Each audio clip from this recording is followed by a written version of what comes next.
Everything went wrong at the gym. It all started when I decided I was going to get serious about my fitness. I'd signed up for a new gym, bought some cute workout clothes, and I even splurged on a fancy water bottle that promised to keep my water cold for 24 hours. I was ready to become a gym regular. Someone who casually talks about their leg day has protein powder stashed in their kitchen. My first day at the gym, I walked in feeling confident. I spotted the treadmills and thought, perfect, I'll start with some cardio. I hopped on, cranked up the speed, and started running. Things were going great until I realized I had no idea how to slow the treadmill down. My casual jog quickly turned into a sprint, and I was gripping the sides for dear life, trying not to go flying off the back. I finally managed to hit the stop button, but not before letting out an involuntary yelp that made everyone in the gym turn to look at me. I awkwardly smiled, pretended like I meant to do that, and moved on, hoping to blend into the background. Next up, the weight machines. I figured it couldn't be that hard to lift some weights, right? I sat down at a machine that looked simple enough, just pull the handles down. I adjusted the weight to something I thought was manageable and gave it a go. Except I forgot to lock the seat in place. As I pulled down, the seat shot up, and I ended up getting practically catapulted off the machine. I landed on the floor with a loud thud, my legs flailing in the air while the weight machine clanked loudly, like it was mocking me.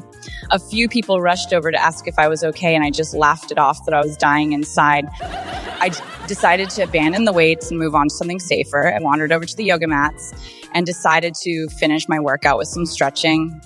I plopped down, spread out my fancy yoga mat, and started doing some basic stretches. But in my effort to look like I knew what I was doing, I stretched a little too far. I felt something pop in my back.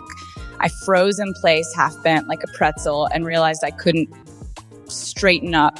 So there I was stuck in this awkward position, trying to inch my way to my water bottle, which was just out of reach. I must have looked ridiculous because one of the gym trainers came over and asked, do you need help?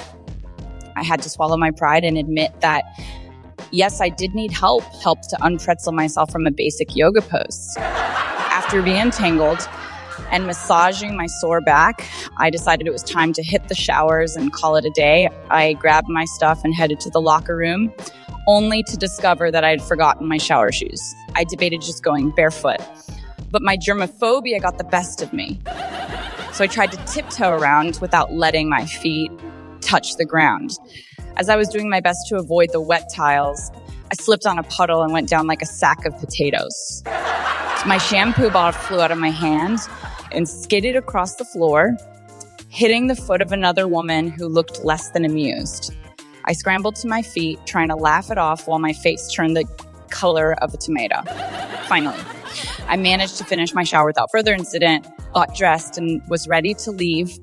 But as I reached into my bag to grab my keys, I realized I had locked them in my locker and couldn't remember the combination. And I had to go back out to the front desk, soaking wet hair and all, to ask for bolt cutters. The gym staff was nice about it, but as I stood there watching them cut open my locker, I couldn't help but think that maybe the gym life wasn't for me.